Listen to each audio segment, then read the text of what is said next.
Most people quit right before compounding gets interesting. That sentence alone explains why the 10-year compounding rule feels unfair, slow, and almost insulting in a world trained for instant feedback. But it's also why it works. And why roughly 90% of people never benefit from it.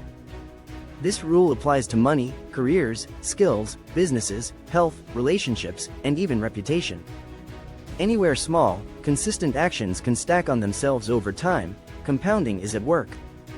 Yet most people treat it like a motivational poster instead of a law of reality.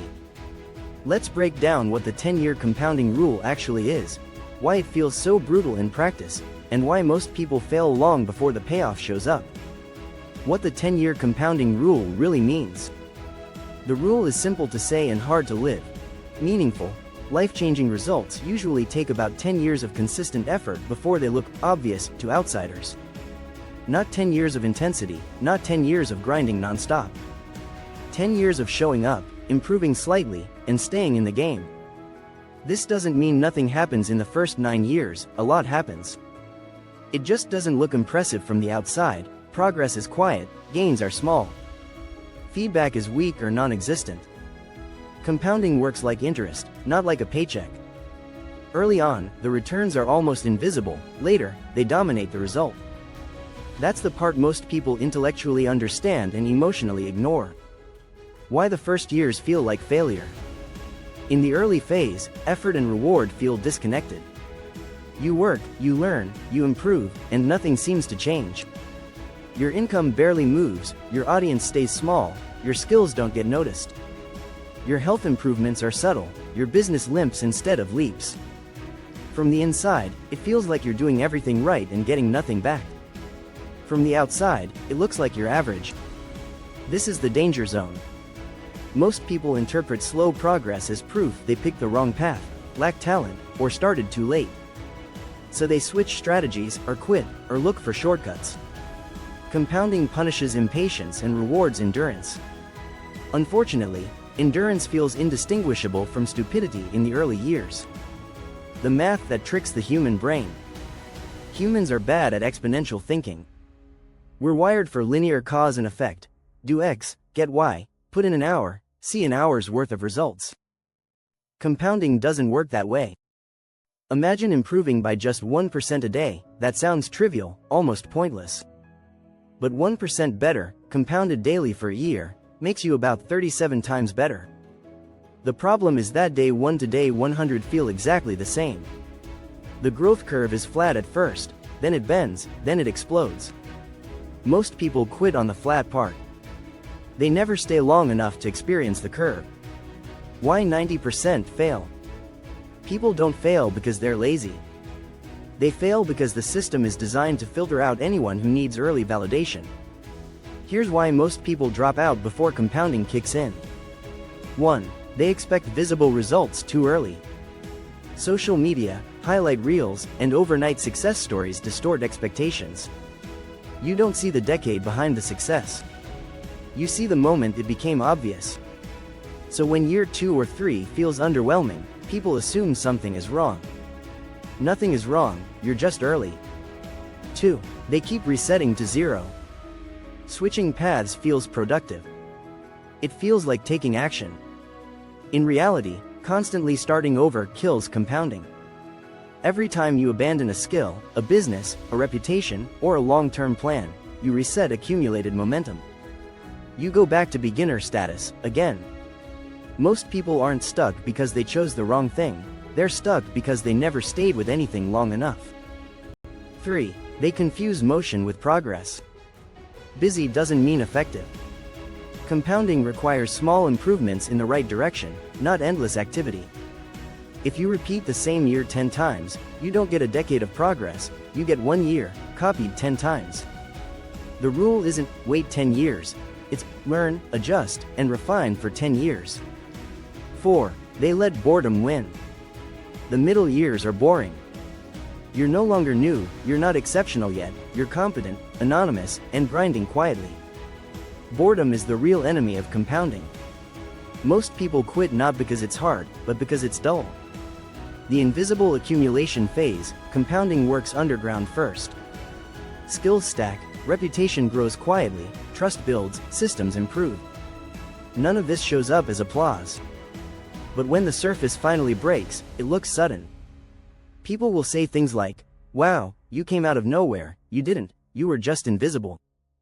The 10-year rule is less about time and more about surviving invisibility. Talent is overrated, staying power isn't, talent matters less than people think. Given enough time, the person who stays consistently decent will outperform the talented person who quits early. Why? Because compounding favors reliability over brilliance. A person who improves slowly for 10 years ends up with deep skill, pattern recognition, emotional resilience, long-term relationships, institutional knowledge. These advantages can't be rushed, and they can't be faked. Most people underestimate how powerful it is to simply not quit. How compounding shows up in real life. Money. Small, consistent investing beats sporadic big bets. The early years feel pointless, the later years do the heavy lifting. People who quit saving because it's not enough to matter miss the entire point. Careers. People who quietly build rare combinations of skills over a decade become hard to replace. They don't chase promotions, promotions chase them. Creative work. Writers, artists, and creators often publish for years before anyone notices. Then one piece takes off, and it looks like luck. It wasn't luck, it was volume plus time. Health. Daily walks, decent sleep, and reasonable eating don't transform you in months. Over 10 years, they completely change your body and energy. The psychological toll of the middle years. Years 3 through 7 are the hardest. The excitement is gone. The payoff isn't here. The doubts are loud. This is where identity matters. If you define yourself by outcomes, you'll quit. If you define yourself by the process, you'll survive. People who win at compounding stop asking, "Is this working?" They start asking, "Is this who I am now?" Why consistency beats intensity, intensity burns out.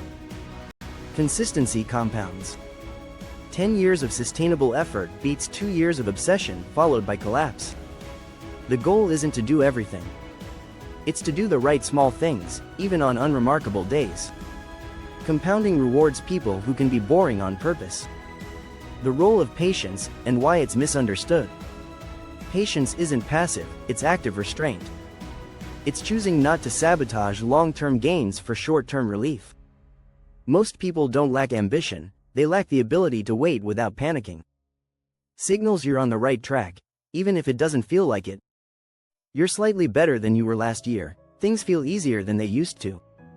You're solving problems faster, people occasionally ask for your help, you're still here. These are compounding signals, they're easy to dismiss. Don't. The 10-year compounding rule isn't fair.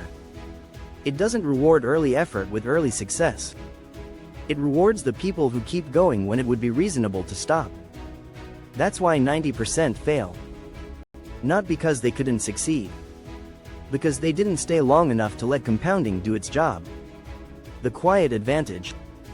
If you're willing to play a longer game than most people, you gain an unfair advantage.